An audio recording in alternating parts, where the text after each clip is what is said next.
जय श्री राधे।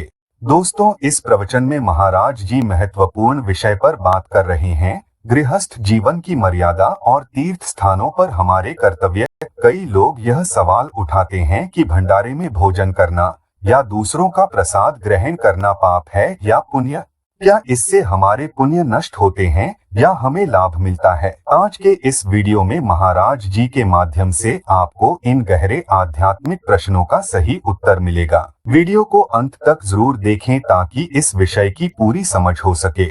महाराज जी के इन शब्दों से हमें यह सीख मिलती है कि भगवान के धाम में श्रद्धा और मर्यादा का पालन करना चाहिए। गृहस्थ जीवन में हमें अपनी मेहनत की कमाई से भोग करना चाहिए और दूसरों का दान लेने से बचना चाहिए। यह न केवल हमारी आत्मिक उन्नति के लिए जरूरी है, बल्कि यह हमारे धर्म का भी हिस्सा है। इस प्रवचन में महाराज जी ने भोग और दान के गहरे सिद्धांतों को समझाते हुए एक गृहस्थ जीवन की मर्यादा और कर्तव्यों को स्पष्ट किया गया है। महाराज जी यह समझाते हैं कि भगवान के नाम पर भंडारा या लंगर में दान करना वास्तव में परमात्मा की आराधना है। इसमें पाप और पुण्य का जंजाल नहीं होना चाहिए। जब भगवान ने हमें 4 रोटियां दी हैं, तो उसमें से दूसरों के साथ बांटना भगवत सेवा कहलाती है। यह न केवल त्याग है, बल्कि आंतरिक संतोष का साधन भी है। महाराज जी यह भी कहते हैं कि गृहस्थों को विशेष सावधानी रखनी चाहिए। तीर्थ स्थानों में दूसरों का दान प्रसाद लेना सही नहीं है।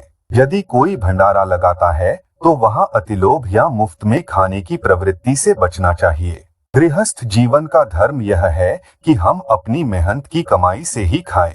यदि तीर्थ स्थान पर पानी भी पीते हैं, तो कुछ अंश दान स्वरूप चढ़ा देना चाहिए। महाराज जी आगे यह भी समझाते हैं कि सच्चे संतोष और तप में ही आध्यात्मिक उन्नति होती है। मुफ्त का भोजन या दूसरे के पुण्य का उपभोग करने से हमारी आध्यात्मिकता नष्ट होती है।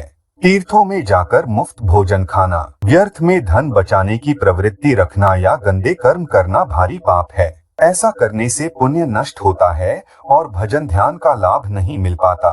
महाराज जी ने सुदामा और श्री कृष्ण की कथा का उदाहरण देते हुए कहा कि व्यक्ति को अपनी श्रद्धा और सामर्थ्य के अनुसार ही दान करना चाहिए। चाहे वह एक फूल हो या थोड़े से चने, उसे अपनी मेहनत से अर्जित किया हुआ होना चाहिए। किसी अन्य का भोग लेने के बजाय खुद तपस्या कर कुछ छोटा योगदान देना ही श्रेयस्कर है। अंत में महाराज जी गृहस्थ जीवन की मर्यादा पर जोर देते हुए कहते हैं कि तीर्थ स्थानों पर कोई भी ऐसा आचरण न करें जिससे पुण्य का नाश हो। अपने धर्म, कर्तव्यों और आत्मसम्मान को बनाए रखते हुए भगवान की भक्ति करें। जो भी सेवा या दान करें, वह सच्चे भाव और ईमानदारी से हो। अगर आपको यह वीडियो ज्ञानवर्धक लगा हो, तो इसे लाइक करें, शेयर करें और चैनल को सब्सक्राइब करना न भूलें। साथ ही कमेंट में बताइए इस विषय पर आपकी क्या राय है। जय श्री राधे। अगले वीडियो में फिर मिलते हैं एक नए विषय के साथ। धन्यवाद।